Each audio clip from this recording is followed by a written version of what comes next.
Antum pernah mendengar kisah nyata yang ditulis oleh seorang ibu ketika dia menuliskan tentang bagaimana haramnya tentang masalah riba. Dia cerita, kami dulunya adalah keluarga yang baik, mengisi kegiatan kami setiap waktunya dengan mencari ilmu. Sampai satu waktu suami saya kepentok bisnisnya dan berkata, "Dik, ini kelihatannya bisnis kita ini tidak akan pernah besar kalau kita tidak pinjem. Modal kita cekak, bisnis kita tidak akan besar ini kalau kayak gini." Akhirnya kemudian sang istri berkata, "Ya sudah mas, cari itu. Carilah suami pinjaman yang tidak bersentuhan dengan riba." Karena dia sudah ngerti ilmunya, sudah paham. Riba itu merupakan sesuatu yang sangat dibenci, sampai dipermaklumkan perang oleh Allah dan Rasulnya. Dia cari, kepentok, bukannya sabar. Malah kemudian berkata, ini kelihatannya kita nggak dapat pinjaman, harus minjem yang ribawi. Istrinya yang sama-sama sudah ngaji, berkata kepada suaminya, "Ya sudah mas, pinjam aja, kalau memang itu terpaksa." Nah kita ini gampang sekali ngomong dorurah. Nanti tutup dengan sholat, banyak sedekah.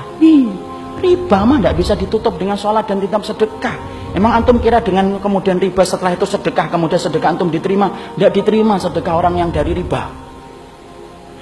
Jangan dianggap remeh riba itu ikhwan. Karena kalau kita nggak ngingetin ini, rusak negara kita ini gara-gara riba. Karena Allah permaklumkan perang. Akhirnya singkat ceritanya kemudian akhirnya bersentuhan. Mereka ngerti ilmunya tetapi tidak mampu menampik lambean pinjaman ribawi ketika itu begitu menggiurkan.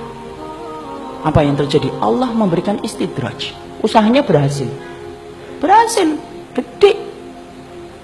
Maka kemudian sang istri bercerita ketika usahanya semakin besar, maka kegiatan kami yang setiap harinya mengkaji, mendatangi majelis ilmu, kemudian jarang kita datangi. Karena kesibukan kami untuk kemudian mengatur bisnis kami. Suami saya kemudian mulai jauh dari kajian ilmu. Suami saya kemudian mulai menjauh dari panggilan sholat dengan alasan sedang rapat ataupun sedang nganter barang.